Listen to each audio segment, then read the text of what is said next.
Masculinity is in danger. Everyone agrees that if manhood isn't working properly, then men, women, and children all suffer. But nobody agrees on what the solution is. So that's why I brought in some guys to discuss this issue today. So we've got Justin. He's an author and a lawyer who speaks on habits, tech, and mental health. And we also got Matt here. He was my counselor in a leadership camp 10 plus years ago. That long? Yeah, and I thought he was one of the coolest guys ever at the time. And then he grew up and became a pilot, so he's even cooler now. Yeah, I can vouch. Right. I can vouch he still is. And so Matt and Justin are longtime friends, co-hosted the Made for People podcast together, which I invite you all to check out as well. And so today we're talking about masculinity in America, what concerns you all have, and why friendship and relationship might be the answer to that. So thank you both for being here. I want to give a quick shout out to Mental Athlete Apparel, who are sponsoring this video. We're representing them today with the hats that I gave to Justin and Matt. Yeah, I'm pumped about this one. Feel the teal. They are reducing the youth suicide rate by donating 15% of all proceeds to local mental health nonprofits. So support youth mental health by shopping mentalathleteapparel.com and saving 15% with code therapy today 325. So guys, thank you so much for being here today. I appreciate it. You're man. most welcome. I think you should give everybody a view of that sweatshirt too, because that's pretty cool. That is actually the Mental Athlete apparel that I want. Next time you get on the podcast, I'll bring one for you. I'll go buy it now. Okay, there we go. Set an example Did for our listeners. you write that code down? I'm going to go buy it right now. Yeah, I'll have it for you all. So guys, what is the current state of masculinity in American culture, and what are the positives and negatives that you see? Currently in a correction. In the recent decades, there's been a move away from masculinity, accusations of masculinity being a toxic force in society. And so right now I see that correcting pretty quickly and rapidly. That's definitely a positive. Correction is a positive, but I would say that a negative is perhaps that there's a bit of an overcorrection. And by that, I mean that we're grabbing some of the things probably fall under the category of machismo, maybe even just violence. Those things are not necessarily masculinity.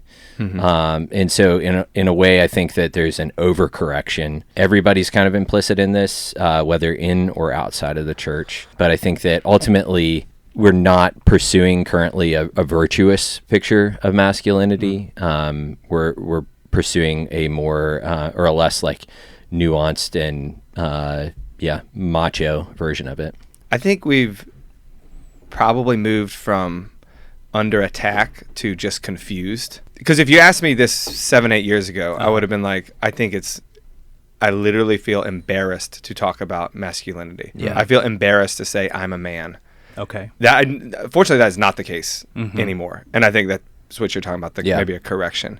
But if you're my age, and I just turned 40, you probably feel some of the confusion of the last decade, where it was okay to talk about lots of identities, but not really okay to talk about just masculinity, because it was perceived as being toxic.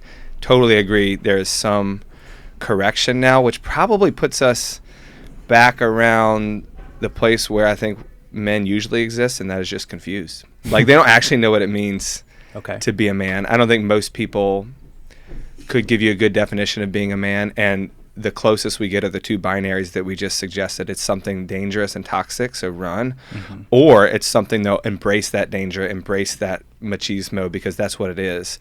And so you get two ends of the spectrum, neither of which are very helpful. So you're saying that there are just a lot of competing views out there, and guys don't know how to act, what to believe. So you guys have already started alluding to some of this, but what are some of the biggest challenges facing men today? I think it's the confusion. I think it's the idea that men are built spiritually and biologically with a deep gut sense that they are a man and that should matter.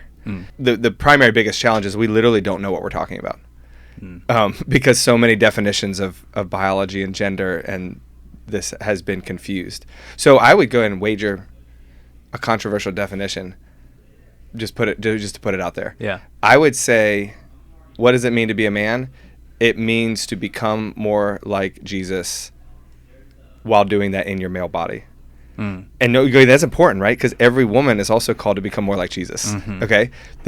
the controversial part of this is that we do it from different bodies, which means we generally do it from different struggles, from different biological poles, from different upbringings, which are overlapping bell curves, not entirely distinct. And the more we talk about it, the more you'll probably realize, like, I'm in favor of some of the stereotypes because many stereotypes exist because they're true.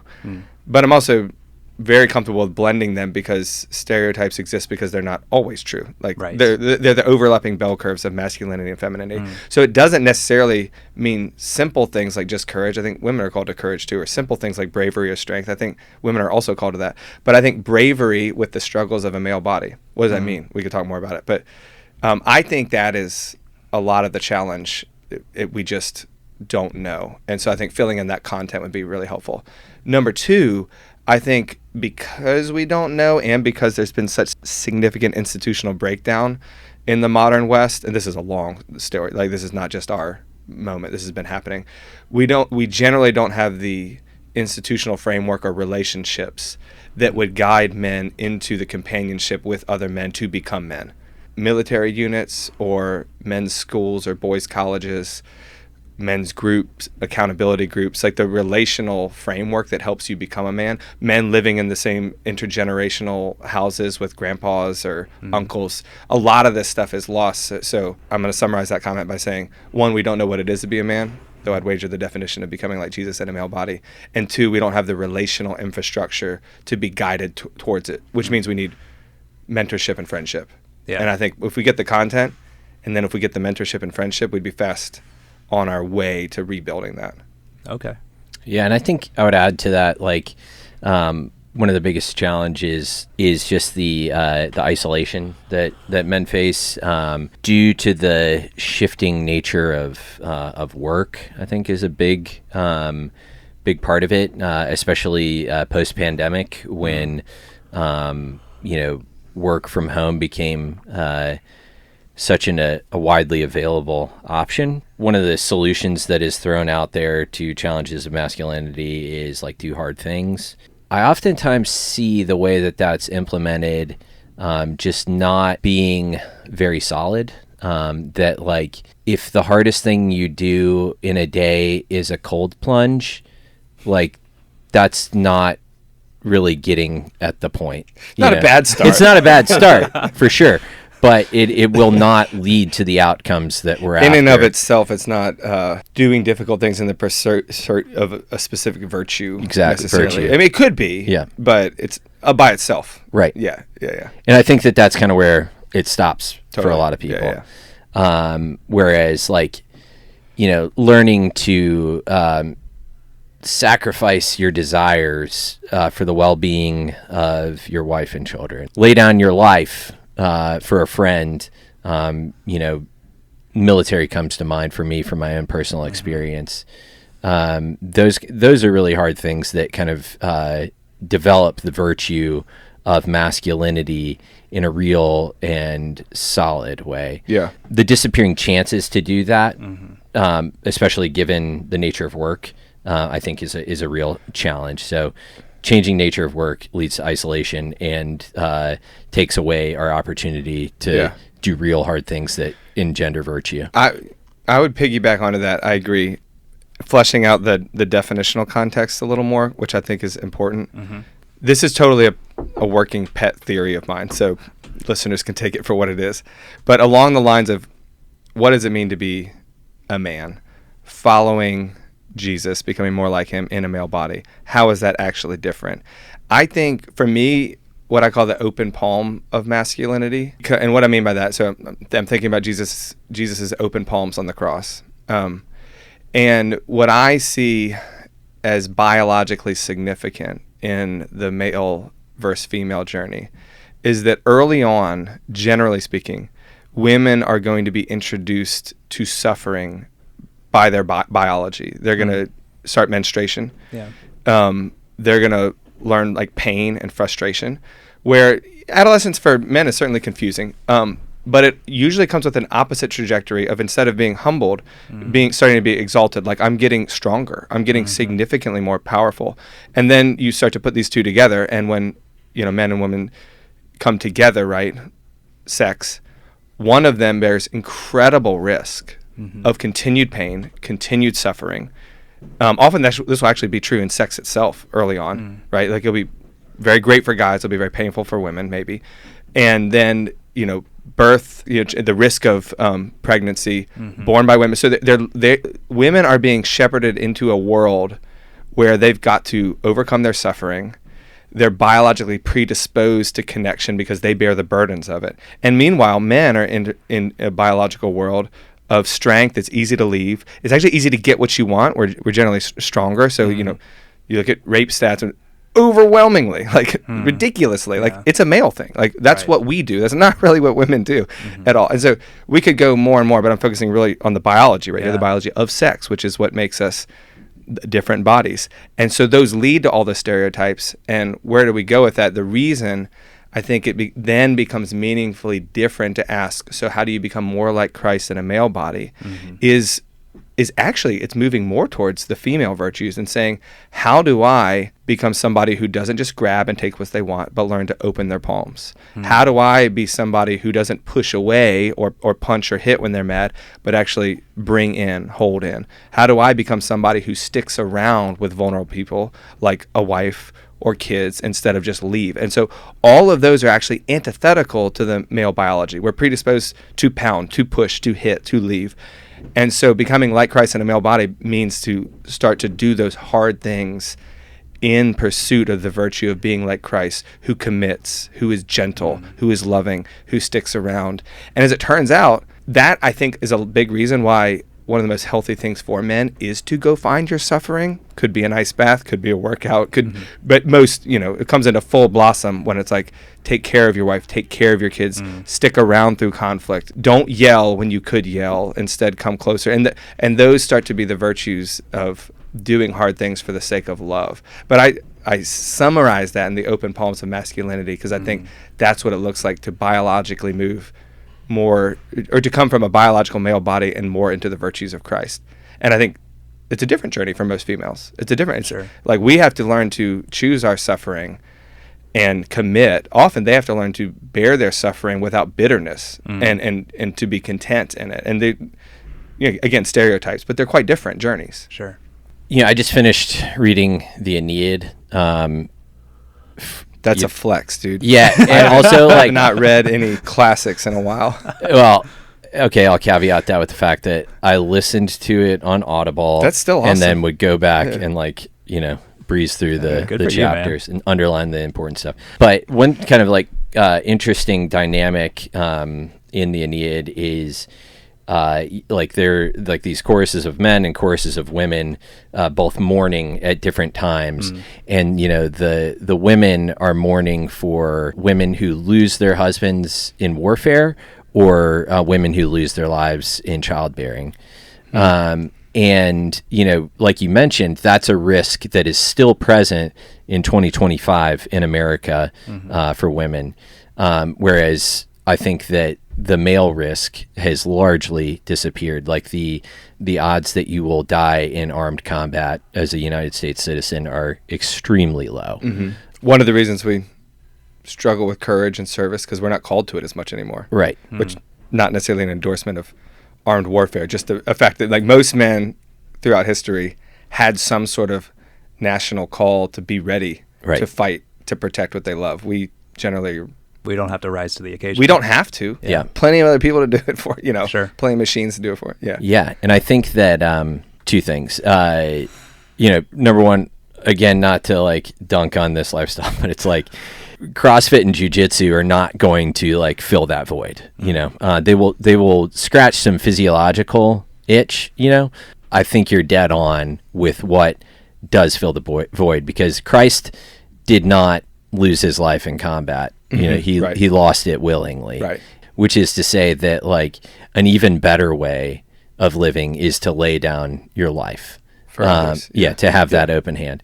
The second thing is, I think that we will see or are currently seeing the beginnings of some unraveling of feminism. Women will soon be having these kind of facing this cognitive dissonance.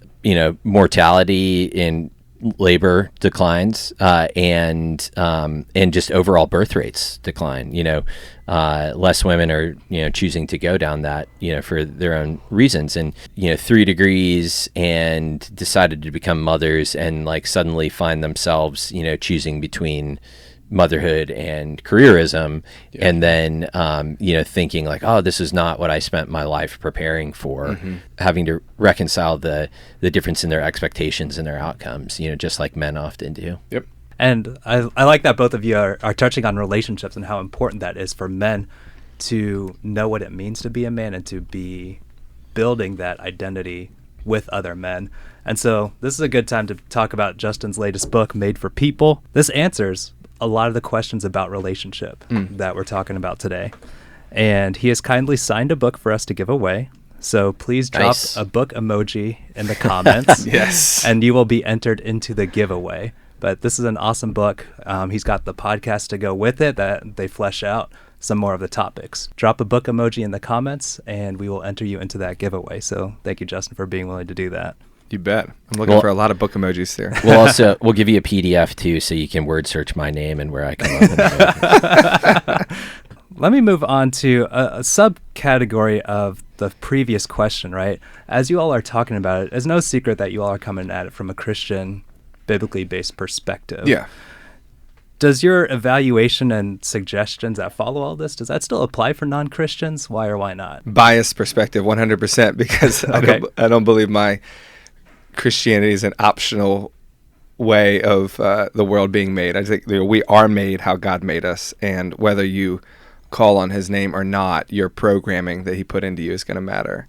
Yeah. But I think there's, that's just a honest philosophical stance. Sure. And I think everybody should be honest about their first principles. Like people who believe that the world happened from a random Big Bang and evolution, that worldview, if true, it bears on me too, right? And if Absolutely. I'm true, it bears on you too. And the strange thing about all this is we can't both be right. But I think that generally this is like actually helpful to everybody, not otherwise, because I think the general principles of Christianity when it comes to masculinity are really extraordinarily helpful to society and the mental health of men right now.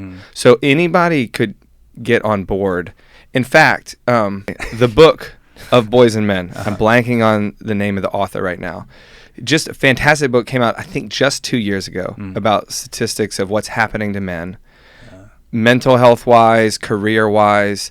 His general idea is that men are being totally left behind right now. And, your typical narrative is women are being totally left behind. He goes through, like, the college education, mental health, job success. It's, like, startlingly bad for guys. Wow. And actually, in a good way, his big claim is the feminist movement worked. Like it worked. Like it got girls into education. Like it got them into mental health. Like just the stats wise, they're trending up and we are plummeting down. Okay. Oh. And so his point is not anything's wrong with women. It's like, no, we should keep doing all that, but we need to actually pay attention to men.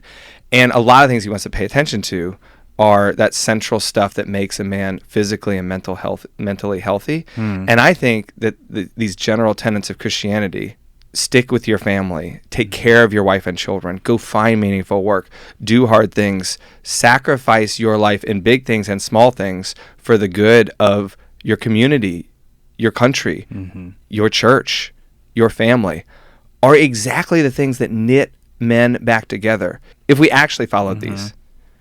Do you know what kind of poverty would change if just dads just stick around with their families? Right. It's wild. Do you know what kind of sexual STDs, violence, and problems would go away if men conform to the ethic of Jesus?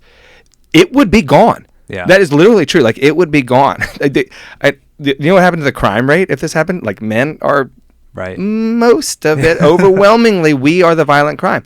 It was just, this kind of idea is startlingly helpful for civilization. Yeah. So there's a reason actually that there's increasingly a lot of voices calling for a re-Christianization of culture or government or masculinity, because and there's a lot I disagree with here, by the way, but I think it's really interesting because people are saying, oh no, without some of these core virtues or first principles, society does tend to unravel. Yeah. And so they want the good things back without going through God to get them. And I kind of disagree with that. You kind of got to reckon with the actual principles of Christianity to get the benefits of Christian civilization. But I just say that to say all the Christian tenets of pursuing masculinity would be overwhelmingly helpful to the mental, physical health of men and to society as a whole.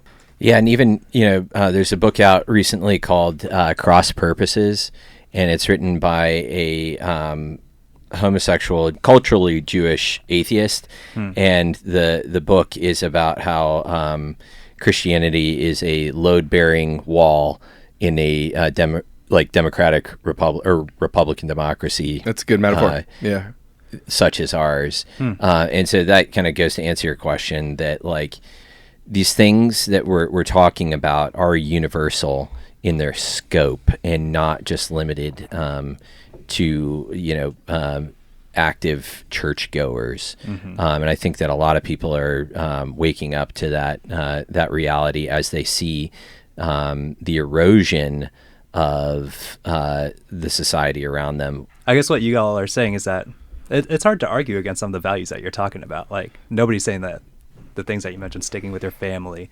supporting your community, those are all good things. Yeah. So based on your current read of where we're at in the culture, who are some of the role models for men right now? And what kinds of values are we being taught by these role models? Oh, interesting. Do you have an answer for that? Yeah, I do. Who are they, or who ought they be? Which one do you want to answer? Yeah, I want to answer the ought. Okay. I've just been reading a lot about monks recently. I guess that's my sign that I'm turning 40. It'll be I'll take up books about submarines next, obviously. To quote the rule of life of Saint Bernard, you choose hiddenness over celebrity. And I think that we live in a culture right now that pushes us towards individual celebrity and pushes us towards this, which is really a prison of the illusion that that what other people think about you is the most important thing.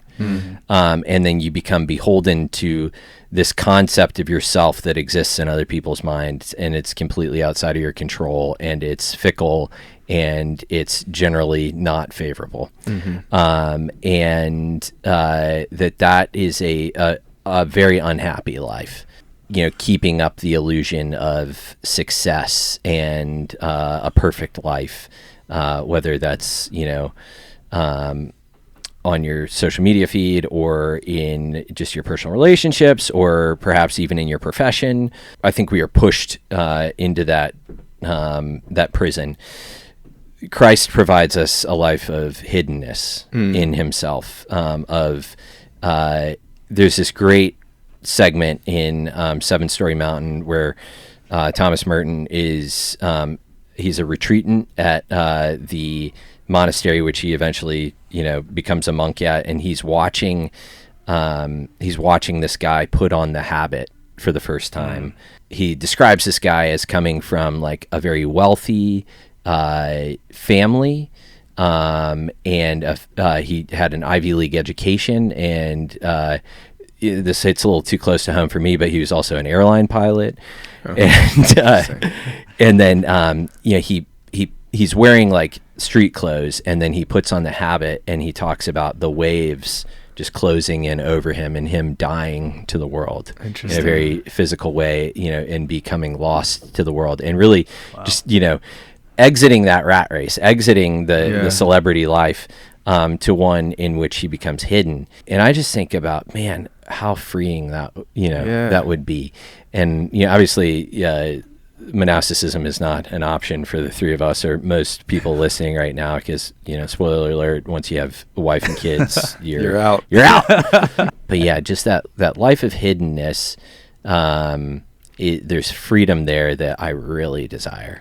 I really love that. I'd jump on that really quick to say, I don't know if I want to risk listing who are the role models out there right now, but age of social media has benefits and drawbacks, some enormous drawbacks. And one of them is that it completely runs counter to the virtue of hiddenness that you just talked about. Yeah, for sure. So one of the things I think that we see right now is very quick rise and fall of people and ideas, which is why even us talking about masculinity over the past 10 years is really, really different. Like 10 years ago, it'd be a very, very different conversation. People in media like Andrew Tate or like Jordan Peterson or like Donald Trump or like Joe Rogan, just, some of the massive media owner political personalities. Sure.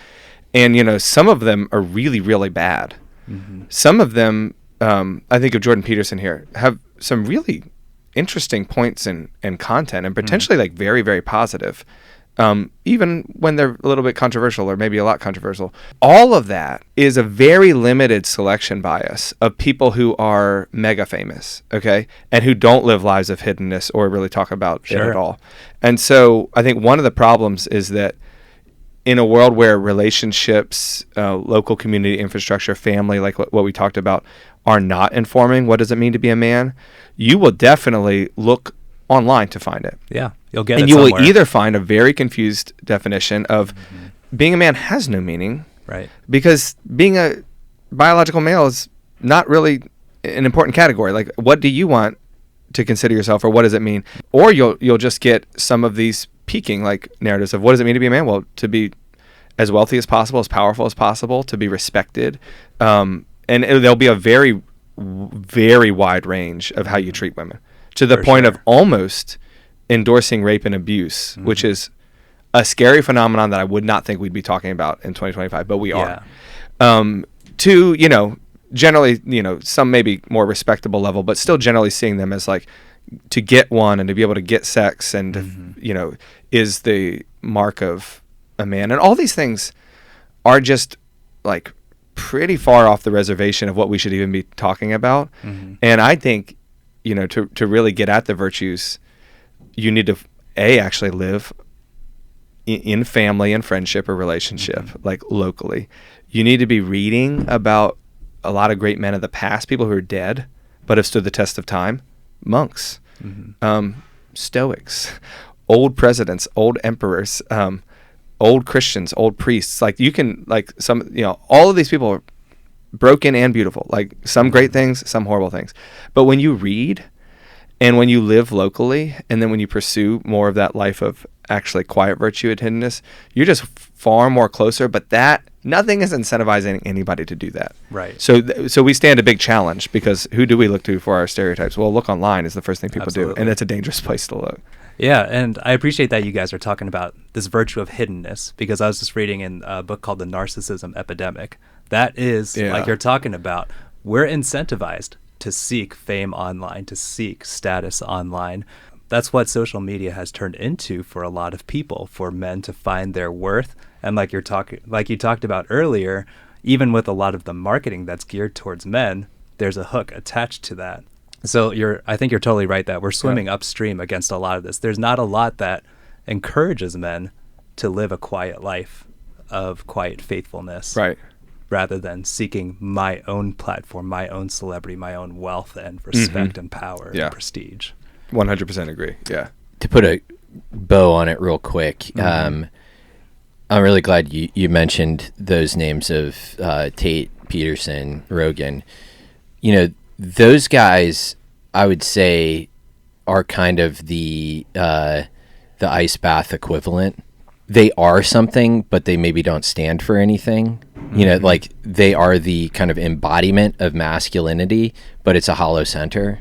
Therefore, like, what's going to fill that hollow center? Like, oftentimes it's like commercialism, or evil, or worse. Yeah. And so I think that's the danger here, is like, I think, we owe a lot to guys like Joe Rogan and Jordan Peterson for the ways in which they have brought this issue to millions. I put them in a billions of people. Just to be clear, a wildly different category than Andrew Tate. Sure. Even though Amen. all three of these people are kind of men online. Right. Yes, I agree with that. And I think less of a hollow center as you go from Tate Peterson, to Rogan to Peterson. Yeah. I think Peterson has a lot of rich thought. Absolutely. I just think he's walking around a core of Christianity that he hasn't personally embraced yet. Exactly. We stand to miss the point if we just bite off on that version of masculinity and that's it. Christians have been standing on the table shouting this stuff for the past, however many thousand years.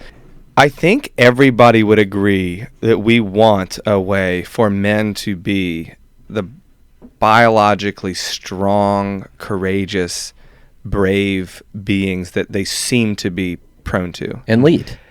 Yes, but with that incredibly important virtue of self-sacrifice, gentleness, and love. Yes. And the controversial point that I want to put here is I don't think you can get there without the teachings of Jesus. I really don't think there's a route. If you go another way, you will get one or the other. Yeah. And you don't want men who just serve with no concept of their strength. They'll mentally fall apart. They won't know what to do in life. And you don't want men who are called to be courageous and brave with no concept of service. They rape people. They kill people. Yeah. They take.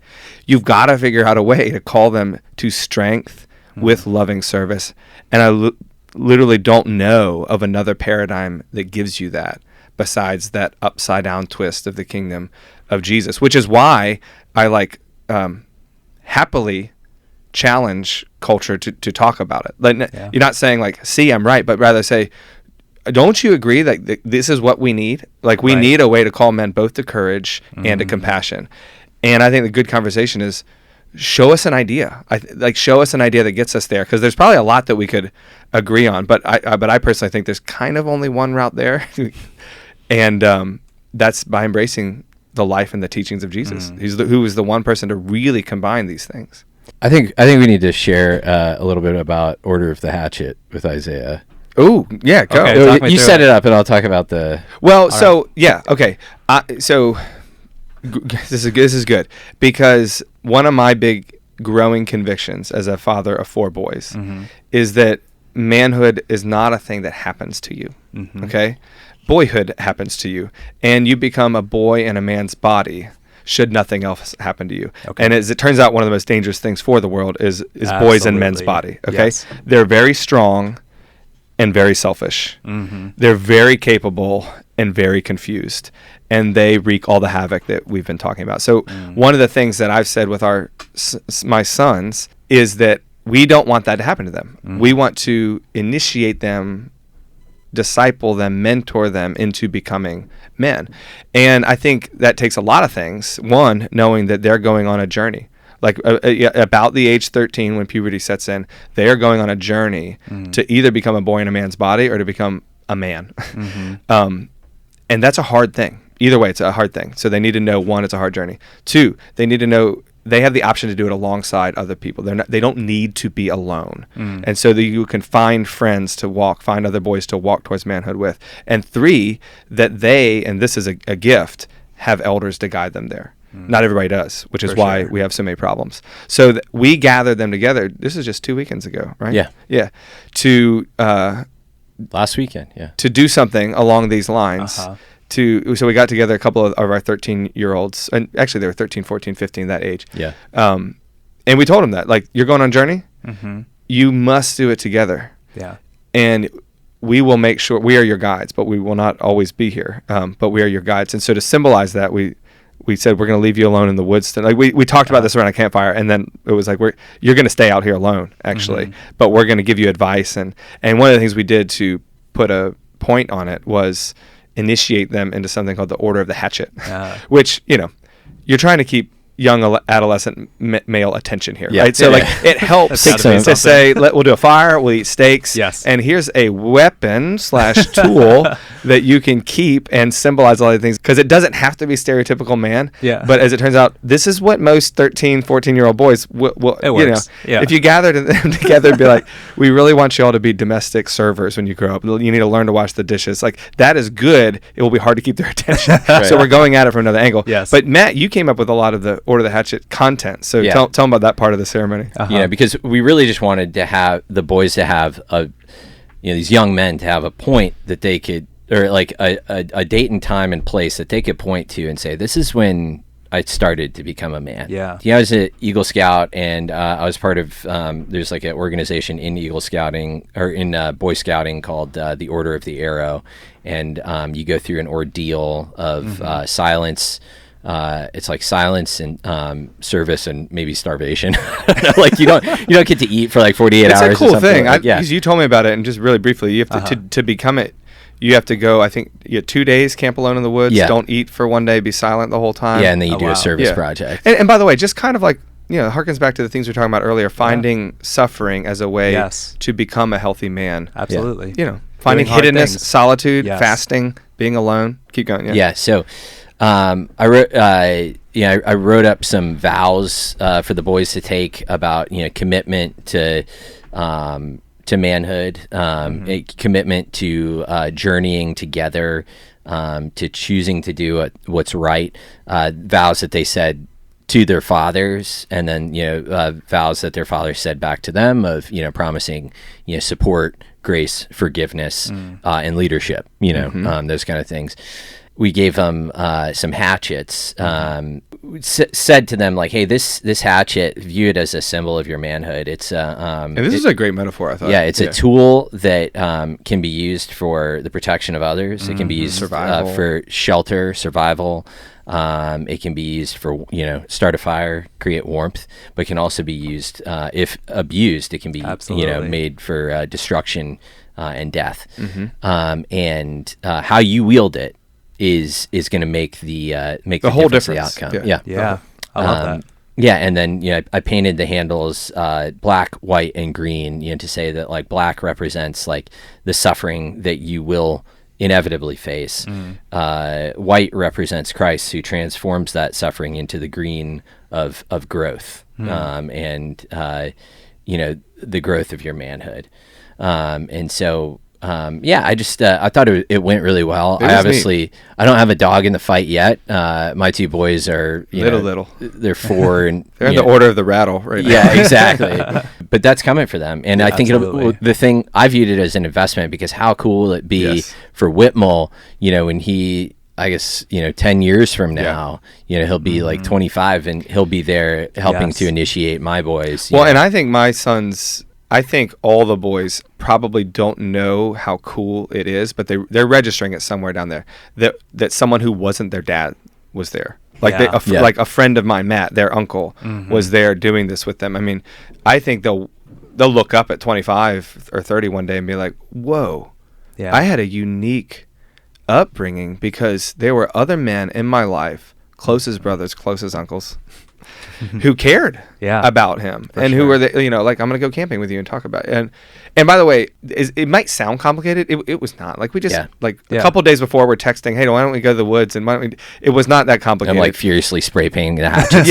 But like anything intentional with other boys or with other men is like a modicum of intentionality. I think is an enormous watershed moment for most men right now. As in, like, do this with a boy, like take him out to dinner or camping and say like, hey, I care about you and I want you to become a man, and have a conversation. They'll never forget it. It might even change their life.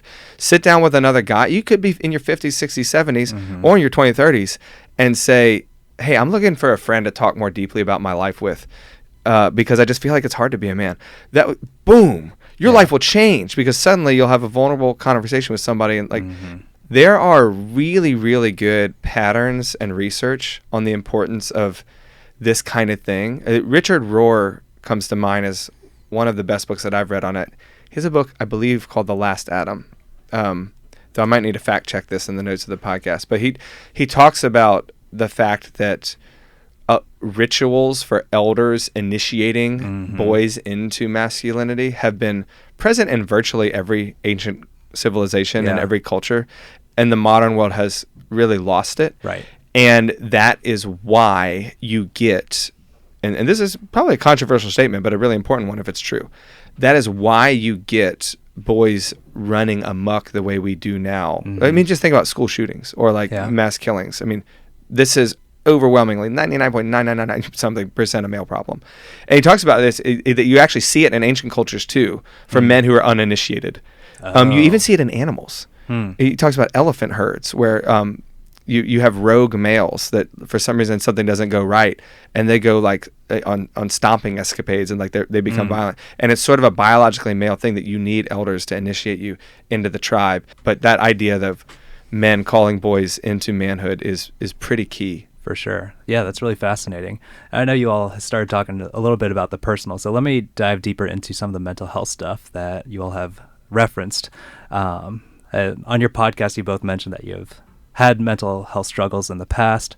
And Justin, specifically, you mentioned that you had an anxiety crash when you started to work as a lawyer. I found that interesting because in terms of what we would expect from the culture, it would seem counterintuitive because, now you're starting to make money. You're starting to be more in control of your career and destiny. Why did it hit then? What was going on with that? And how have you guys overcome these challenges for yourselves? It's good that we have language for it now, because I think almost every guy ever has some sort of mental health crisis. Sure. We usually call it a middle-age crisis, or, right. or we used to call it, nerves. I have bad nerves, but I think naming it and saying that, okay, actually, it's actually hard to live up here for anybody. Yeah. And I think two things were happening for me briefly. One, I had made it through my 20s, and I lived abroad in China for a while, and then I went to law school, and I got spit out and right at the age of 30 into a large law firm where I was working a very demanding job, which I wanted to, by the way. I mean, it was a great boot camp, and it was a really good job. It was an international mergers and acquisitions law practice, and it was asking a lot of me. What I didn't realize through that whole time was that I had started to adopt unconsciously the modern habits of lawyering, which are pretty like most American habits, just maybe on cocaine, of constant attention to your phone, constant attention to your email, working so much that things like eating and sleeping start to become things that you literally consider optional, because we tend to see ourselves in the modern moment more like machines than human beings. Yeah. And so unsurprisingly, people who live like this, and I became one of the statistics, mentally implode.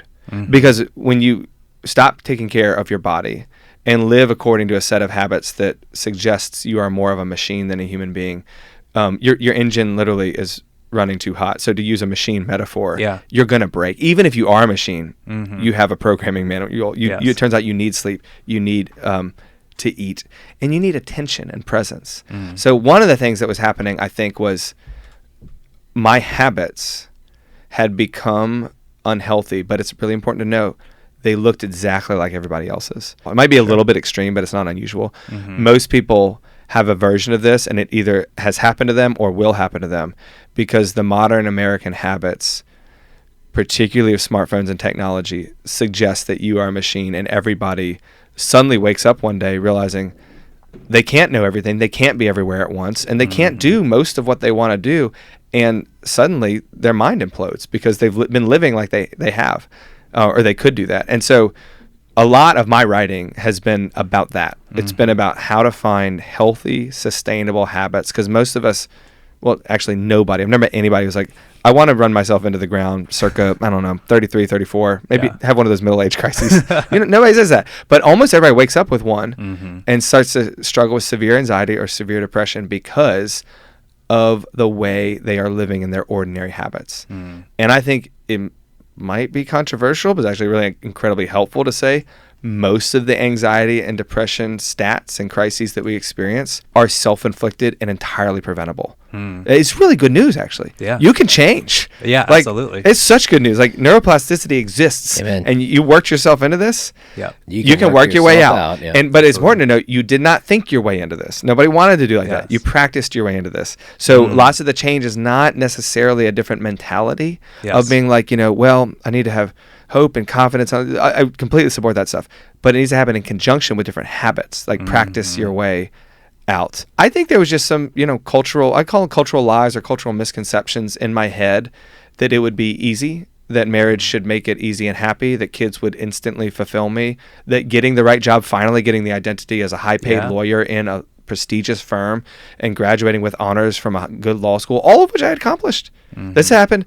I fell apart right when all the markers of success were at their highest. Highest paycheck I'd ever gotten, 2 healthy kids, wonderful wife, a move to like a new career, And I was in relatively decent shape because there was a really good gym at the Georgetown Law School. So, like, all at the time where like it looked the best. Yeah. It was the hardest in my mind. And nobody had really prepared me to say that all those things that you want to do, people have been telling you they're going to fulfill you. As it turns out, there's a partial truth there. It's just this, they're incredibly mentally hard to keep up. And so I just went in without a sustainable habit set or a sustainable mindset. Isaiah, the entire decade of my 30s became devoted to reprogramming those habits and reprogramming that mindset, which I will say, again, you're not stuck. You can change. Worked. Yeah. I now run my own law firm. I've got 4 boys, not 2.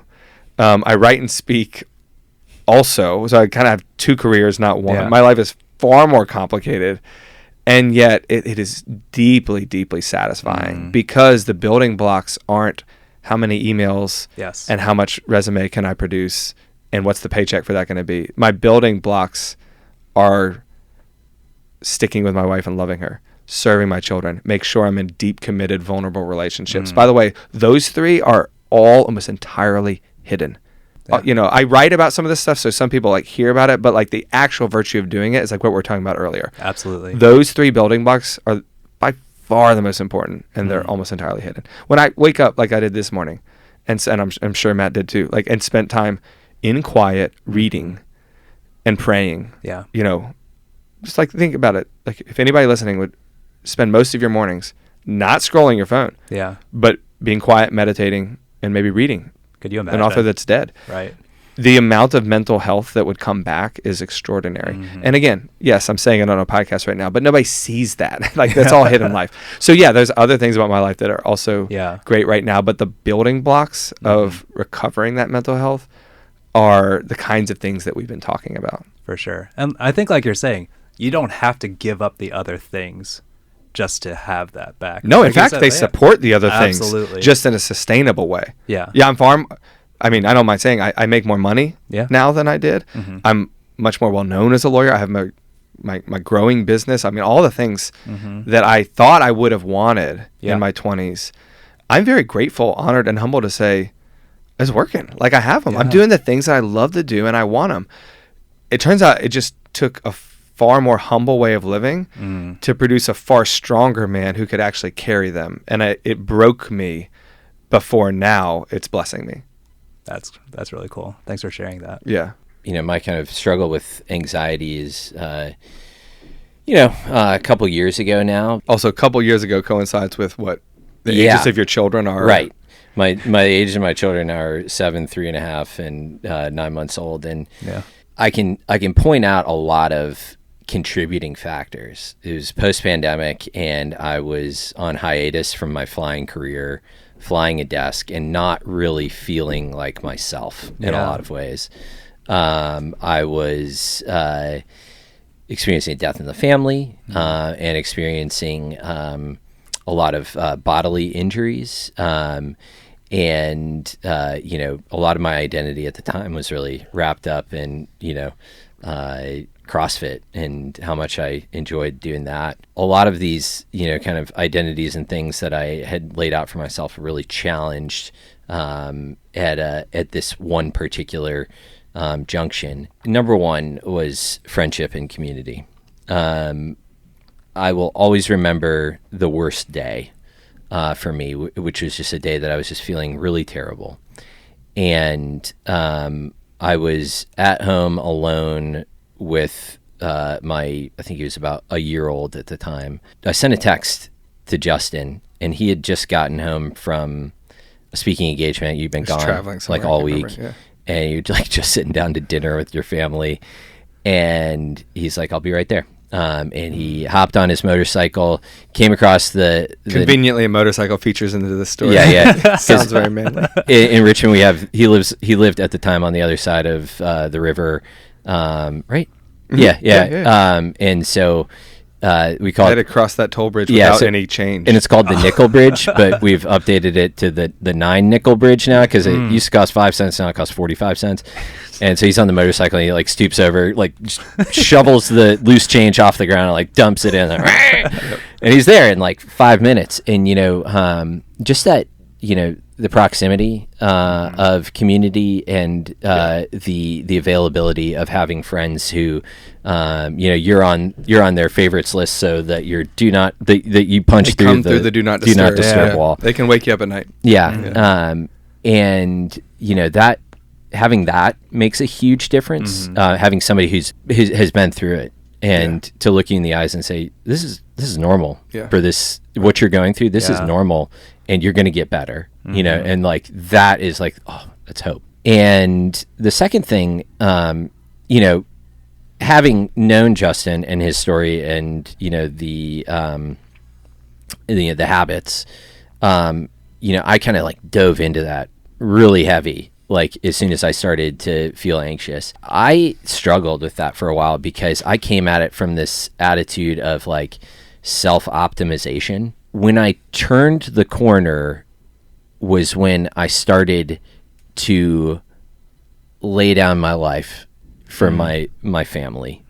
Started to give up all these ways that I was trying to optimize, and like under the guise of healthy habits, and just said, you know what?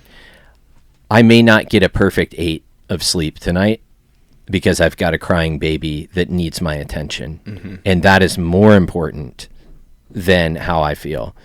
And when I stopped clocking so closely how I was feeling every day and living for others, like that really was the thing that shifted me. I'm so glad that is behind me, but I mean, there's some enormous lessons there that I'm still unpacking, and I will say that friends are still a part of that. Community is still a part of that, because I am able to tell a truer, more gospel-centered version of that story to Justin and our friend Steve, and process that together to make it a redemption story rather than a corruption story.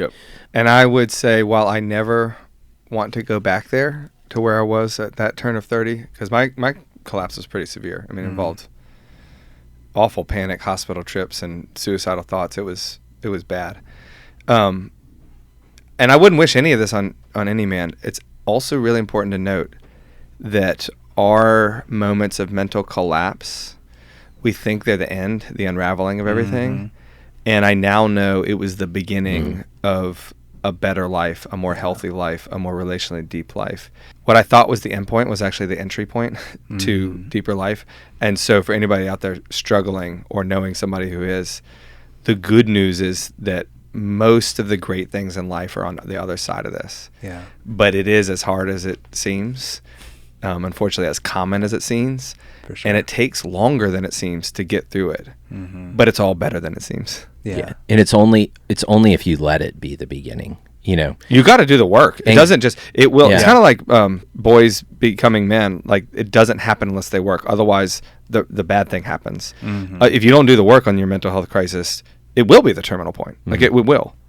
It's like, I've heard it put that anxiety is like the fear of heartbreak, that you are just so afraid of admitting that you can't live this lifestyle on your own, or that this identity is not sustainable. You'll never get past it until you let your heart break and suffer that. And that's the point at which the healing starts. Which is really important to note, because your heart is going to break. Suffering is going to happen. This is the big point. Like, wise people often say, and I really like this expression, you say, it's not, whether, it's when and how you're going to suffer. Choose your suffering, or it will choose you. Anxiety is the fear of heartbreak, so to such an extent that your heart breaks. And it's like, that's a horrible way to have your heart break. Like, why don't you just embrace that your heart's broken and start to move on healing it? My clients love to hear that when I tell them. So I know both of you are talking about how friendship really matters in being able to get through some of this stuff in terms of mental health, and especially for men. What would you say is missing from modern friendships? Let's say specifically for men. I think the one thing that is constantly missing, that is the most important ingredient to recover, is vulnerability. It's being present with flaws and all, saying what you mean. I think in many times, in many cultures, male friendship has been a virtue. I think we still see a lot of it, like, semblances of it on teams and clubs and work. But often it is just pared down to companionship. We're just doing the same thing side by side, and we like that. And that's a great start. But I think doing the same thing side by side is companionship, and turning towards each other is friendship. And that turn towards each other means honesty and vulnerability. You call it transparency, you call it lots of things, but actually saying who you are, flaws and all, and actually being honest with the other person too about them, flaws and all, is the basic ingredient to healthy friendship that most men don't cross that, because most men live the stereotypical male life of, I'm going to figure this out on my own. I'm going to walk beside other people sometimes in companionship, but they're real, like the fight I had with my wife last night, or the mental struggle that I'm going through, the addiction I can't kick to porn or alcohol or work. Yeah. We tend to say, I'll talk about that when it's a little better and I can tell it in a retrospective, instead of doing what is the most important thing you can do, and coming to somebody in vulnerable, open crisis and saying, I need help, I need a friend to walk through this with me. That is by far the one thing that most people need, and it's also the thing that's modeled the least. I'll say here's a big secret of gaining and maintaining friendships. You've got to be the one to call. Like, everybody thinks like everybody's waiting for somebody else to initiate. Everybody's waiting for somebody else to initiate. Everybody else is thinking, oh, I call that person too much. I initiate too much. I invite that person too many times to do this. That other person is thinking the same thing about you, and that's why they're not calling you. That's the way everybody thinks.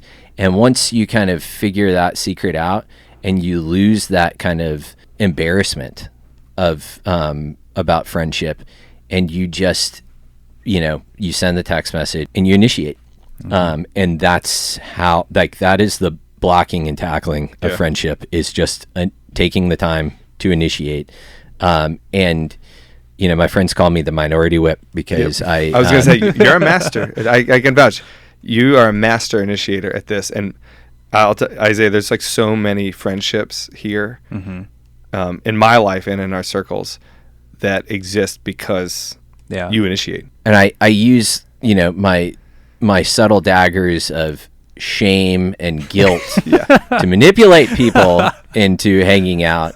I'm not above that, because it is worth it once we do get together. Exactly. But somebody's got to do the work, so it's going to be whoever's asking that question is the one to do it. Yeah. The kind of advice that men give each other for dating and for women is more true for friendship than not. As in, you got to get out there, you got to do it, you got to initiate, you got to speak up. It's just a helpful mnemonic. It's not like, I think, master advice, but I think it's just important, because like guys will talk about this with girls. It's really true in male friendship too, that to be the one to be like, hey, let's get together, or let's talk about this, or take the conversation deeper, or be the first one to be vulnerable. Yeah. Those are some of the greatest gifts that you can bring to male camaraderie, to take it to deeper into male friendship. But it's kind of that same thing, that you need to be brave enough, courageous enough to initiate for the group, which comes back to kind of one of our main themes. Like, it's that combination of courage, but in service. That it's like, it's in service of friendship, and it's in service in a way that instead of bragging, you actually share weakness. And that's the recipe we've kind of been talking about and looking for all along, that we combine those two things of courage and compassion, strength and service. Yeah, you even have your friendship pickup lines. Like Susie Weiss, Barry Weiss's sister, talks about how she sees somebody that she wants to be friends with, she'll say, hey, did you go to University of Michigan? And they're like, no. And she's like, oh, you look exactly like somebody I saw there. And well, where did you go to school? And I did go to University of Michigan. And like, it starts a conversation. There you go. Like, just have your friendship pickup lines. Like, to your point about like, that's the advice we give about dating. No one take this too far. Let me have you guys wrap it up here. First of all, I appreciate you all being on this podcast and talking through some of your experiences, what your thoughts are. For people who are listening to this and who are saying, this sounds so radical, how do I even get started? What would you say to that person? I would say, read up, show up, and speak up. Nice. There you go. Okay. And that's because I think a lot of this conversation, which I've loved, by the way, thank you for having us on. Absolutely. Has been really fun, but honestly for me, because I don't do a ton of research here, a little bit off the cuff takes on masculinity, things that this will be good processing. One day I hope to write about this stuff, but like, there we go. But I would say, it is really helpful to do what we talked about earlier, and that is read about great men who have gone before you, and try to think, what were their virtues and what were their vices. Like, read up on what it means to be a man. Like, our modern moment is not going to give you enough. Don't just listen to podcasts and follow people on social media. Go read, and then show up. I think one of the most incredible things that you can do right now is consistently show up to the same place, whether that's church, a work hangout, a gym, a running group, just being regular. So for us, one of our key rhythms is trying to get together every other week. And Lord knows we struggle with it at this moment in our life with careers and kids, but trying to show up in regular rhythms. And then 3, when you're there, speaking up, i.e. what we just talked about. Share what's actually going on in your life. Tell the truth. Encourage people. Say things that other people won't say. When you like read up on masculinity, when you show up to some gathering that's happening somewhat regularly and actually speak up, your life will change. There's no way your life will not change if you're doing those things. And as it turns out, those things are not that hard to do. You do have time for them, but it's just very countercultural. Nobody's going to do it for you. Ice baths. Get full circle. Full circle. Show up, speak up, read up, and ice down. And I would just add to that, like, write as well.